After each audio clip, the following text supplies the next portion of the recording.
Who are you to tell me how to live my life and what I must do? What are you to tell me?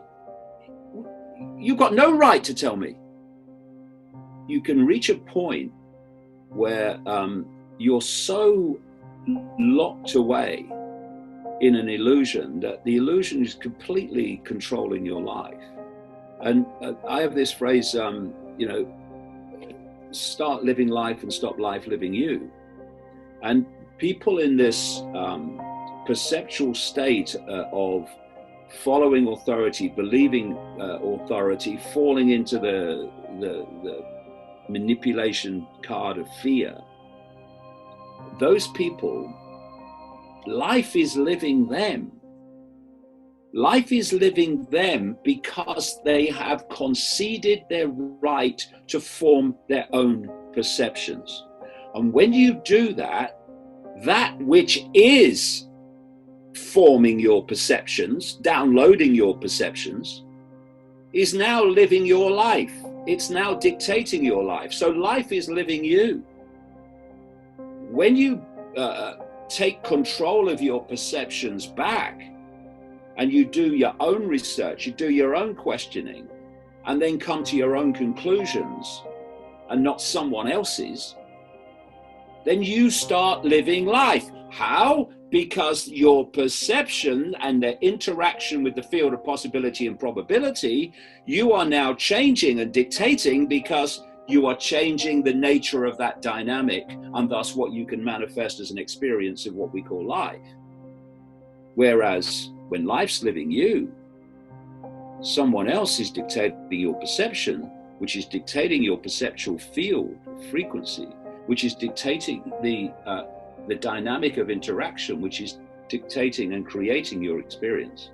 It's real simple. We either let external forces dictate our perception and thus control our life, or we form our own and control our own life. And this period we're looking at, the difference between the two is so blatantly obvious. And it's amazing to watch, really, the difference. Who are you to tell me how to live my life and what I must do? What are you to tell me? You've got no right to tell me. You are an expression of consciousness. I'm an expression of consciousness. Who the hell are you, expression of consciousness, to tell me how I should live my life and what I should think and what I should do? Now, if you want to persuade me with the power of evidence and logic, etc., why I should do what you're asking, by the way, not telling, then I will probably do it by the strength of your argument and your logic.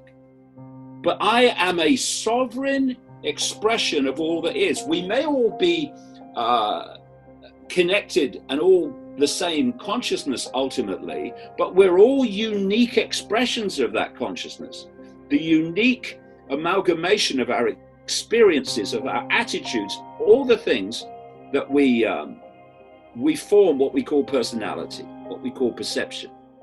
We're unique. So celebrating uniqueness and understanding we're all ultimately part of the same awareness, it is not a contradiction. It's a celebration, because what is this field I've been talking about? It's all possibility. It's all potential. Therefore, we should celebrate being a unique expression of all potential and all possibility.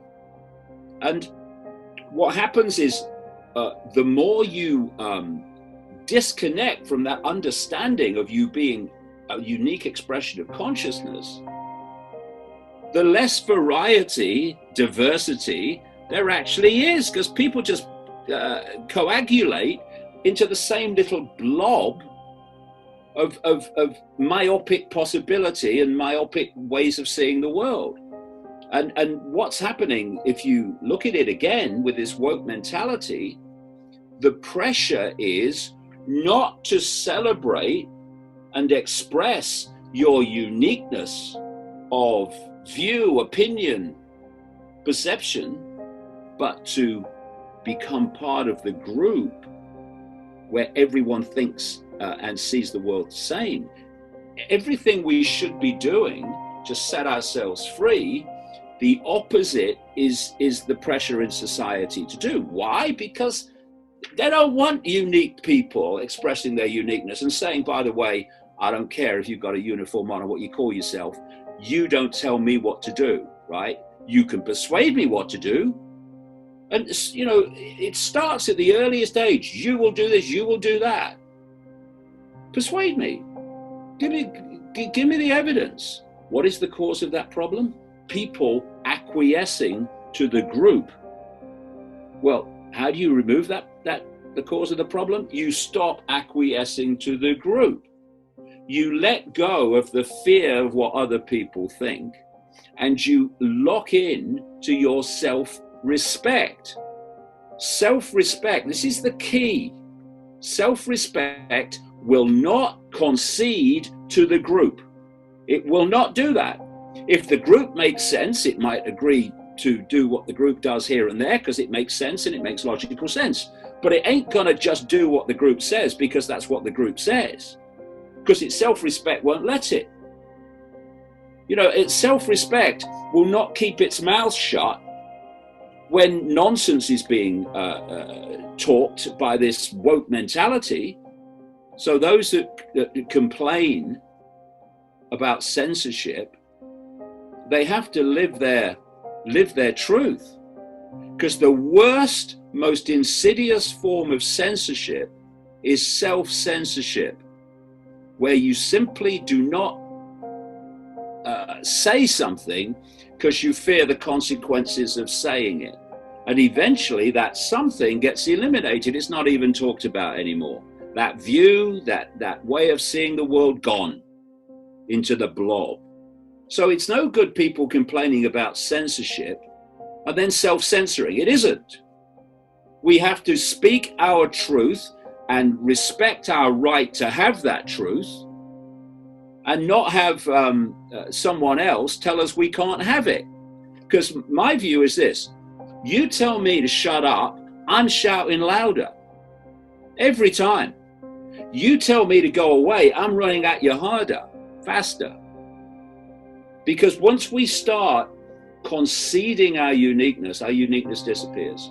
And that's the woke mentality. You won't find uniqueness in the woke mentality, will you? It's all gone to the group.